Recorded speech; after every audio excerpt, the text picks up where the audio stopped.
Hi, I'm Lee McGuire, and I'm here at Advanced Surgical Arts speaking with Dr. Dewey Lee. And today we're talking about how to properly wash your hands and care for yourself through this time of the COVID-19 virus. I don't think anyone's ever told me.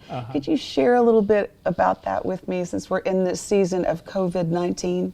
Frankly, I think it's something that we do all the time without really understanding how to do it really properly. And obviously I'm a physician, but I didn't really learn how to do it properly until I was actually in medical school going through different clinical rotations. That's what they actually taught you. And then being a surgeon, there's a whole protocol of how to wash hands properly. And there are different aspects of hand washing that I kind of want to talk about. So when people watching this can have an idea how to actually protect themselves and their families and their loved ones by making sure that their hands are really clean, okay?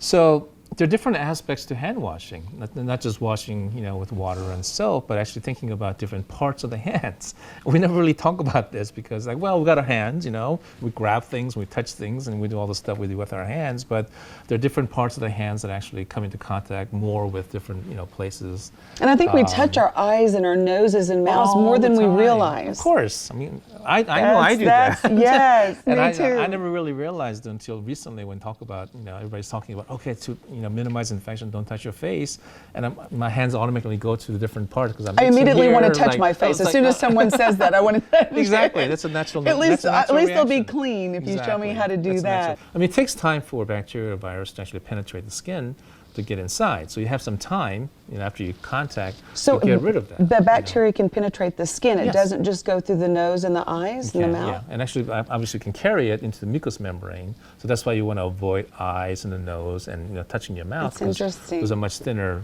tissue that you can actually go through. So you can leave something long enough, you can do that. But the whole process really is to look out for, the four basic aspects: top palms, backs of the hands, and the nails, and the cuticles. Those are the main areas, and of course the space between the cross. You forget that. That's easy to everybody forget. Forgets, but how to wash that? Right. And so there's a lot of areas to go through. So when you actually go through the whole process, the 20-second rule we're talking about actually goes by very fast. So this is the demonstration to tell you how to actually clean the hands properly, and the kind of time that we're talking about in terms of washing for 20 seconds and etc. seems a long time, but actually is fairly short when you actually go through these steps. So the areas I'm going to concentrate on obviously are the hands, the palms, and the fingertips. And what's interesting is the cuticles actually have little spaces underneath, and that can actually be a trap and a source of infection and then dirty things as well that if you come into contact with them. And certainly we all know about nails, and underneath the nails, especially if you have some people who have actually longer nails and whatnot, that little space underneath is very important to clean properly so you don't actually retain anything that's dirty or maybe infectious. First, just wet your hands thoroughly. That will get initially all the dirt off of the hands, and then apply a generous amount of soap. It doesn't really matter what kind of soap you use. Let's just start the whole washing process. So rubbing very, very carefully. The way I rub obviously is all of the entire palm, and I always lace my fingers to make sure all the space between the fingers are completely washed and running back and forth to reach the spaces in between at the base of the fingers as well. And then once that is done, I actually start rubbing all over the backs of the hands as well. And I curve my fingers so the wrinkles on my knuckles get opened up, and so I can approach all of those separately and individually. Make sure the thumbs get attention, because we are usually always washing the fingers. Thumbs get very little attention. So once that is done, and what I do is actually curl my fingers, and I rub my nails on my palm back and forth, and that gets the soap inside under the nails as much as possible.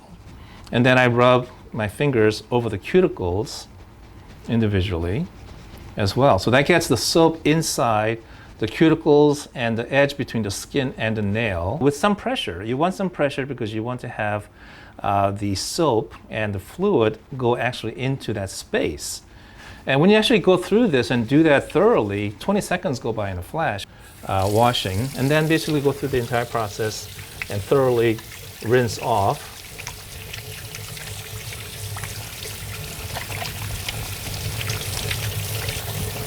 All the soap, and then dry thoroughly using a paper towel or whatever you may have at home. That is a very thorough process of cleaning your hands, and I think something that really should be done on a fairly routine basis for everybody that's concerned about infection and limiting the kind of infection that we may have. All right, thank you, Dr. Lee, so much for sharing this with us. I know I've learned so much on how to properly wash my hands. I hope you have too. Until next time, thank you so much for joining us. I'm Lee McGuire.